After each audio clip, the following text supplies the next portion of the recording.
사랑과 은혜와 자비가 풍성하신 아버지 하나님, 거룩한 주님의 날 주의 거룩한 제단으로 주님께서 애정하시고 특정하신 자들을 불러주시고 경배와 찬양과 기도와 예배로 모든 영광과 존귀를 드리게 하심에 감사를 드립니다. 코로나19로 인하여 하루하루 낭만과 애통함이 넘치는 가운데에서도 소망과 희망을 품게 하시고 생명의 말씀으로 거룩한 주의 영으로 온전히 채워주시고 인도하여 주심에 감사를 드립니다.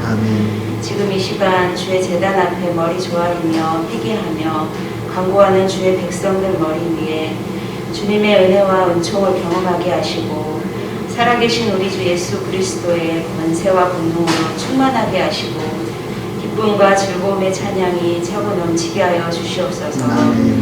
지금 이 시간 가슴치며 통회하며 우리에게 주어진 감당하지 못할 육체적 짐들, 경제적 짐들, 사회적 모든 짐들을 주님의 십자가 아래에 내려놓았사오니 주님께서 열람하시고 모든 것이 풀리고 열리고 해결되게 하여 주시옵소서. 예수 그리스도의 이름으로 기도하며 예배하는 모든 심령들 머리 위에 말씀 안에서의 참 자유를 깨닫게 하시고 위로부터 주어지는 놀라운 지혜와 총명과 명철들로 충만하게 하여 주시옵소서. 메마른 심령 위에 가란 영혼들 머리 위에 생수같이 부어지는 성령의 담비를 더하시어 새롭게 소생하게 하시고 모든 것이 풍성하게 자라고 열매 맺는 형통의 놀라운 역사가 차고 넘치게 하여 주시옵소서. 오늘도 강단에 세우신 목사님을 기억하시어 기름 부음을 더하여 주시며 권능과 권세의 입술로 생명의 말씀을 선포하게 하여 주시오며 듣는 자마다 아멘으로 화답하여 위로부터의 축복이 차고 넘치게 하여 주시옵소서. 오늘도 귀한 은혜와 영광으로 충만하게 하여 주시며 감사드리며 이 모든 영광 홀로 받으시옵소서. 모든 것 감사드리며 예수 그리스도의 이름으로 기도합니다. 아멘. 이에 보아스가 룻을 맞이하여 아내로 삼고 그에게 들어갔더니 여호와께서 그에게 임신하게 하심으로 그가 아들을 낳은지라. 여인들이 나오미에게 이르되 찬송할지로다. 여호와께서 오늘 내게 기업 물을 자가 없게 하지 아니하셨도다. 이 아이의 이름이 이스라엘 중에 유명하게 되기를 원하노라. 이는 내 생명의 회복자이며 내 노년의 동양자라. 곧 너를 사랑하며 일곱 아들보다 귀한 내 며느리가 낳은 자로다 아니라. 나오미가 아기를 받아 품에 품고 그의 양육자가 되니 그의 이웃 여인들이 그에게 이름을 지어주되 나오미에게 아들이 태어났다 하여 그의 이름을 오벳이라 하였는데 그는 다윗의 아버지인 이새의 아버지였더라. 아멘. 436장 부르시고 하나님의 말씀 나누시겠습니다. 영생을 누리며 주 안에 살리라. 오늘도 내일도 주 안에 살리라. 올해는 코로나 때문에 명절에 가족 식구들 친척 모임을 갖자는 경우가 많았겠죠. 물론 그 와중에도 집안에 중요한 행사가 있는 가족들은 그 와중에도 모임을 가졌을 것입니다. 사실 명절 때마다 가장 힘들어하는 분이 누구이겠습니까? 두말할 것도 없이 그 집안의 며느리들이겠죠. 더욱이 하나님을 섬기는 크리스천 며느리가 조상신을 모시는 집안의 며느리로 들어갔을 경우는 더 험난한 인생길이 펼쳐질 수밖에 없습니다. 오늘도 며느리 되신 분들이 출타하여 섬기는 위치 속에 계신 분들도 없잖아 있는데 그런 환경에 처하게 되면 크리스천 며느리들은 크게 두 부류로 나뉘게 됩니다. 우선은 자기 자신에게 주어진 환경과 상황에 맞춰가야 하지 않겠냐 하면서 신앙심을 꺾여버리고 포기해버리는 그런 분들도 없잖아 있습니다. 코로나19의 상황에 맞춰야 한다면서 쉽게 신앙심을 저버리는 모습들처럼 말이죠. 하지만 그런 환경과 상황 속에서도 굴하지 않고 꿋꿋하게 신앙심을 지킨 이 땅의 며느리도 많이 있습니다. 지난주에 살펴본 그 며느리도 마찬가지 아니겠습니까? 서울에서 결혼하여 전주의 신혼살림을 살아가는데 복실한 불자인 그 시어머니를 모시고 살아가는 그 며느리 말입니다. 시어머니가 한 번 예배당에 나갈 때 다시는 예배당에 나가지 말라고 했을 때 그녀가 어떻게 했습니까? 그녀는 시어머니의 눈밖에 나지 않도록 조심조심 하면서도 주보를 갖고 홀로 예배를 드렸던 그녀였죠. 그러면서 11조와 간음사에 부른 교회 구역장을 통해 감당해 드리면서 목사님을 향해 자기 가정을 위해 기도해 주기를 원했던 그런 며느리였습니다. 그리고 10년 차에 걸쳐서 자식들을 낳아갈 때 자식들이 재롱전차를 갈 때마다 자신이 가는 게 아니라 시어머니에게 가도록 권유해드렸고 어정쩡한 모습으로 나아갔던 그 시어머니는 자식들이 재롱잔치를 벌일 때마다 기뻐하고 즐거웠던 시어머니였죠. 그리고 10년이 지나던 어느 날 남편에게 오늘이 바로 그날이에요 하고 이야기했죠. 그래서 남편이 지난 10년 동안 신앙을 다 까먹고 잊어버리고 이제는 믿지 않을 것이라고 생각했는데 지난 10년 동안 눈물겹게 홀로 꿋꿋하게 신앙을 지켜온 자기 아내를 오히려 존경할 수밖에 없었죠. 그리고 자기 어머니에게 이야기했을 때 그 시어머니가 뭐라고 했습니까? 얘야 집안에 복덩어리가 들어왔다. 이렇게 우리 가정이 우리 집안이 잘 되는데 우리도 이제 예수 믿고 구원받는 길을 택하여 나가자 했던 그 집안의 며느리 모습 말입니다. 오늘 우리는 어떤 부류에 속한 신앙인들이겠습니까? 내게 어려움이 닥치고 나를 힘들게 하는 상황과 환경이 몰아붙일 때 나는 거기에 쉽게 편성해버리는 사람입니까? 아니면 환경과 상황이 몰아쳐도 굴하지 않고 꿋꿋하게 하나님을 섬기는 신앙인입니까? 우리 하나님께서 기뻐하시고 모든 것을 후히 주시기를 원하시는 당신의 자녀들은 과연 누구이겠습니까? 두말할 것도 없이 어렵고 힘든 상황 가운데 하나님을 끝까지 신뢰하며 내어 맡기는 당신의 자녀들 아니겠습니까? 비록 삶 속에서 흔들리고 때로는 갈등할 수 있지만 자기 연약함을 주님께 내어 맡기며 신뢰하는 자들을 하나님께서 가만히 내버려 두시겠습니까? 믿음의 자녀가 하나님의 정한 기한을 통과했을 때 하나님께서는 축복의 주인공으로 세워주시는 아버지신 줄 믿습니다. 저와 여러분들에게 2021년 안에 그런 축복의 역사가 임할 수 있기를 주님의 이름으로 축복합니다. 할렐루야. 축복합니다. 아멘 하시는 분들, 큰 목소리로 아멘 하시는 분들에게 더 축복해 주시기를 축복합니다. 할렐루야. 나의 하나님은 왕이십니다 하는 엘리멜렉, 하나님의 선하심과 인자하심을 기뻐합니다는 나오미, 두 사람이 가정을 꾸리고 베이틀레헴 떡집 하나님의 은총의 땅에서 살게 되었죠. 그런데 두 부부에게 두 자식이 태어나는데 병약하다는 말년과 빼빼 마른 기름이 태어났습니다. 그리고 그 자식들이 살아가는데 그 땅에 흉년이 불어 닥쳤죠. 그때 부부가 어떤 선택을 합니까? 인생의 분파, 인생의 환란이 닥쳐올 때 하나님의 뜻, 하나님의 품, 하나님의 믿음의 자리로 더 나아가는 그런 삶을 살기보다 흉년을 핑계삼아 두 부부가 자식들을 데리고 이방 땅으로 박차고 나아가 버렸죠. 그 땅이 어떤 곳이었습니까? 모압, 이방신 그모스를 섬기는 모압 땅이었습니다. 모압 족속은 본래 아브라함의 조카 롯이 두 딸과 함께 자식을 낳은 것이요, 이스라엘 백성들이 광야 40년 끝자락에 모압의 신과 음행에 빠지도록 하여 24,000명이 넘는 이스라엘 자손들이 죽임당한 그런 원흉의 땅이 모압 족속들입니다. 그런데도 왜 이 엘리멜렉과 나오미가 믿음의 자리를 떠나 그 땅으로 박차고 나아가 버렸습니까? 충면은 핑계요, 오직 자신들의 성공과 부를 이루기 위함이었던 것이죠. 그때 10년간 어떤 일이 일어났습니까? 첫째 아들 말론에게 모압의 딸 룻을 아내로 며느리로 드렸고, 둘째 아들 기론에게는 오르바를 며느리로 그리고 아내로 드리도록 했던 것이죠. 그렇게 살면 행복할 것 같고 성공과 부를 거머쥘 것 같았지만 10년 살아갈 즈음에 어떤 아픔을 겪게 됩니까?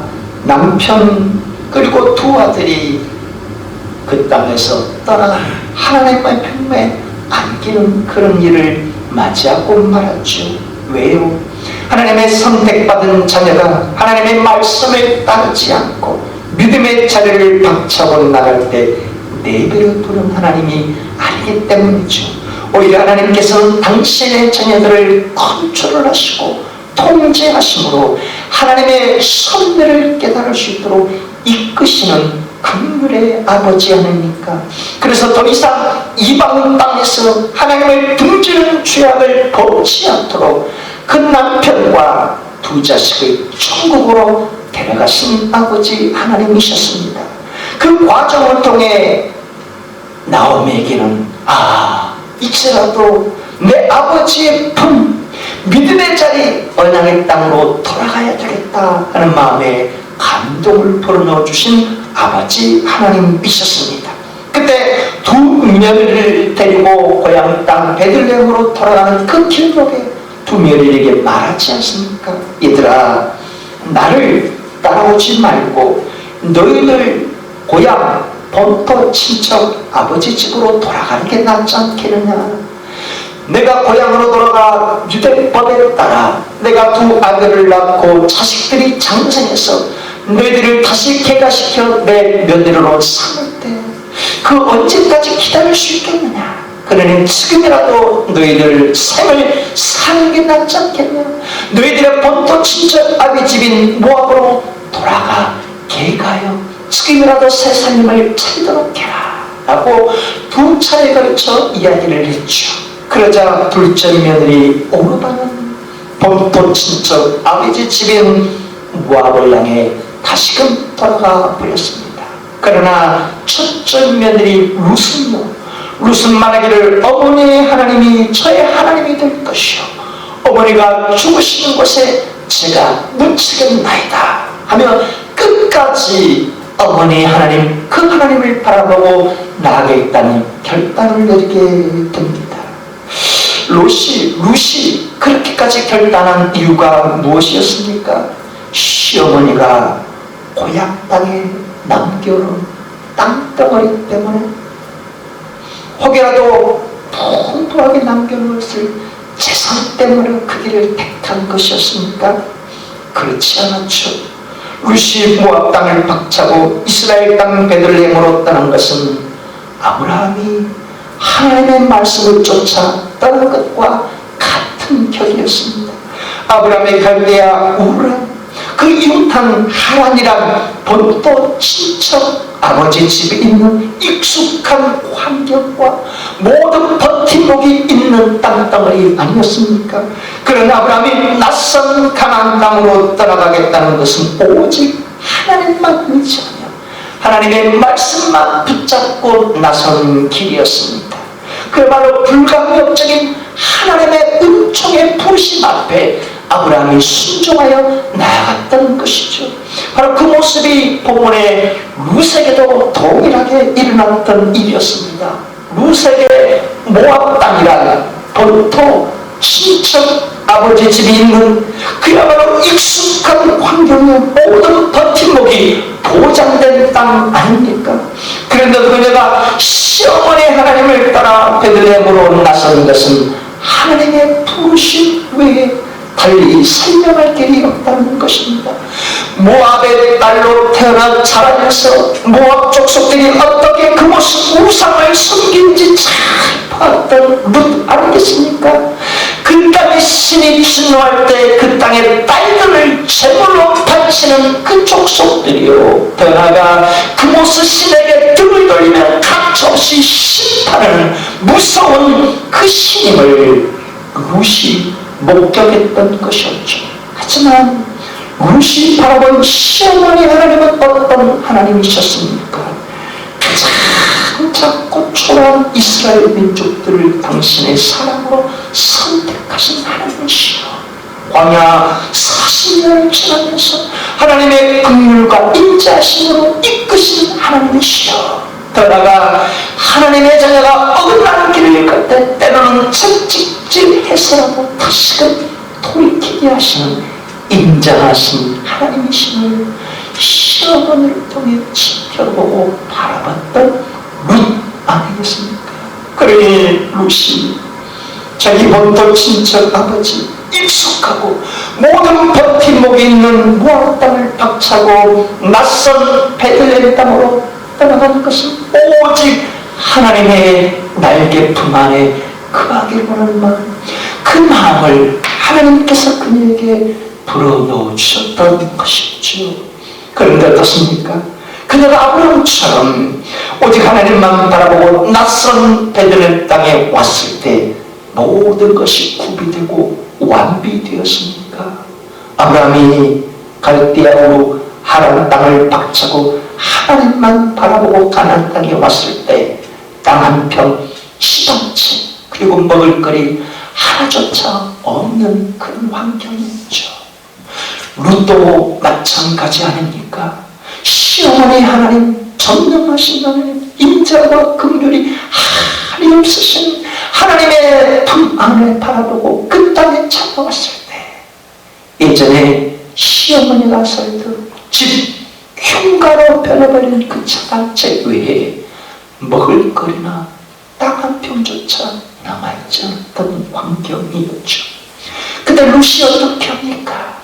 자신도 먹고 살 길이 힘든 상황인데 시어머니를 봉양하기 위해 그 동네 밭에 보리이삭을 주는데 모퉁이에 들어가 이삭을 주어서 시어머니를 봉양해 드리는 룻이었던 것이죠. 그런데 때마침 그 밭의 주인인 보아스가 찾아오지 않았습니까? 보아스란 그에게 능력이 있다. 그 동네 가장 부유한 집안의 사람이었죠. 그 보아스가 때마침 나타났을 때 룻이 어떤 태도를 보입니까? 무릎을 꿇고 얼굴을 땅바닥에 대며 머리를 조아리며 주인님 너무너무 감사합니다. 죽은 개 같은 처지인 저에게 이토록 큰 긍휼을 베풀어 주시다니요 너무너무 감사합니다. 감격의 눈물을 흘리고 있을 때 그때 보아스가 뭐라고 대답을 합니까? 아니다. 너가 모압 땅에서 내 남편을 잃어버렸을 때 내 시어머니를 어떻게 섬겼는지를 내가 들어서 잘 알고 있다.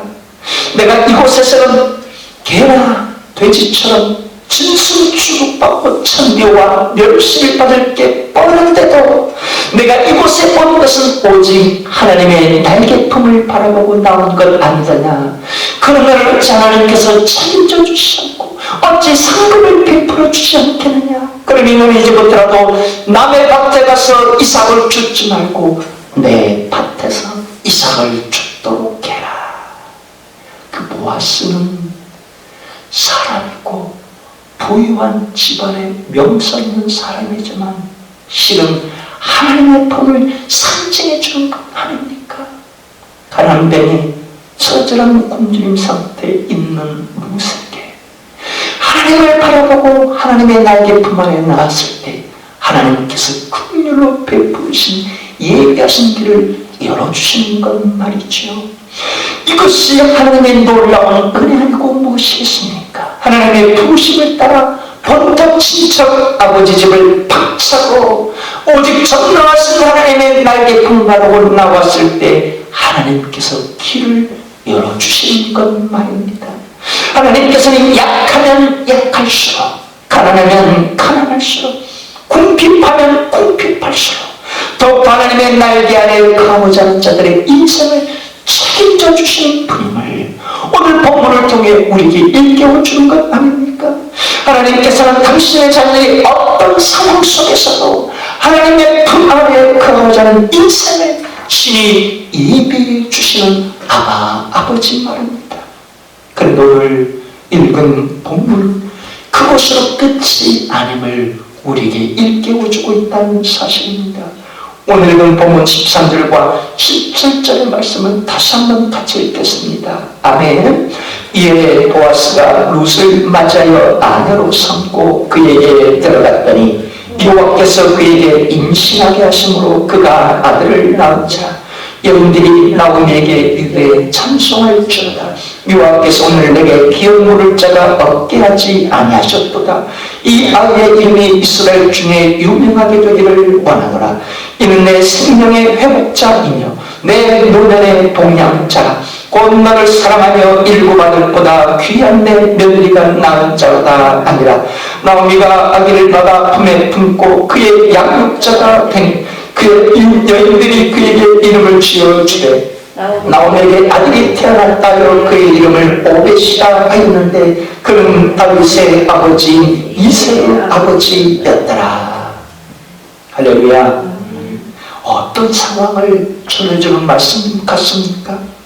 이방 여인 룻이 하나님의 품을 향해 나온 것을 안 보아스, 하나님의 대리자인 보아스가 그녀를 아내로 품고 자식을 낳았는데 그 자식이 오벳이요, 오벳을 통해 이새를 통해 다윗이 태어났다는 사실을 300년 뒤에 일어날 사실을 미리 보여주고 있다는 사실입니다. 그 당시에 유대법에는 기업 물을 법이 있었던 바 완전히 망가진 나오미의 모든 소유물들을, 빚들을 청산해주는 이웃 친족이 있었는데 그 친족이 바로 보아스였던 것이요.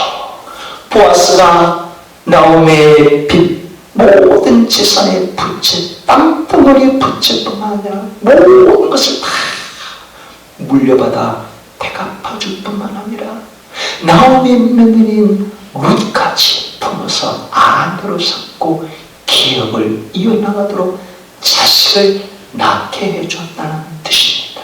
그럼 그 아들이 누구인가? 오벳이요. 오벳의 아들은 또 누구인가? 이새요. 이새의 아들은 또 다윗이었다는 사실입니다. 또 이스라엘 국기에 다윗의 별이 지지 않은 그 인류 역사를 새롭게 하는 왕다운 왕으로 기억되는 다윗 왕이요, 그 다윗을 낳은 이가 중조모 룻으로부터 시작된다는 사실을 오늘 본문에서 보여주고 있다는 사실이죠. 바로 그런 계보를 잇는 아들을 낳았을 때 사람들이 이야기하는 핵심이 있지 않습니까? 내 생명의 회복자다 라고 말합니다. 왜 그렇게 말한 것이겠습니까? 나오미를 알고 있던 사람들은 다 망가지고 패망케 된 이가 나옵니다 라는 사실을 동네 사람들, 그 지역 사람들은 다 알고 있기 때문에 이제 나오미의 인생은 끝나버린 것이다, 소망이 하나도 없다는 것을 다 알고 있는 것 아닙니까?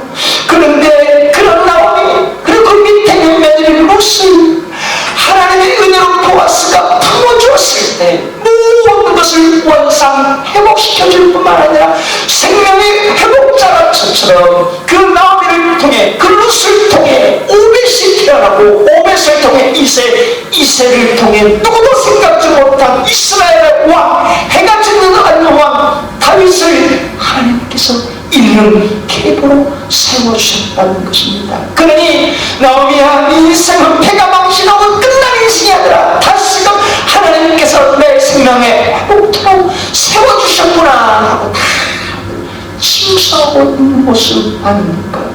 여기서 회복자라는 히브리어가 슈브라는 말입니다. 그 뜻은 돌아가다 하는 말이죠. 안식하다는 말이 이브리어로 샤바트인데 그 역시 십자가로 돌아가다, 언약으로 돌아가다, 예수 그리스도에게로 돌아가다 하는 뜻이 있는 단어가 슈브입니다. 내 인생에 배가 망신했을 때 내가 누구에게로 돌아가야 다시금 생명의 회복자로 살아갈 수 있는가? 내가 지금 인생에 있는 터널을 지나갔을 때 그 누구에게 의지해야 다시금 생명의 회복자로 다시금 기사를 생활할 수 있는가? 오직 여호와 하나님께로 돌아갈 때만, 하나님의 품 안에 나아갈 때만 하나님께서 그 인생을 세워주시고 회복자의 인생으로 역사에 주시는 사실 아닙니까? 하나님의 품을 등지고 떠났을 때는 나오미가 마라의 쓰디 쓴 인생의 탐을 거쳤잖아. 뒤늦게 하나님의 큰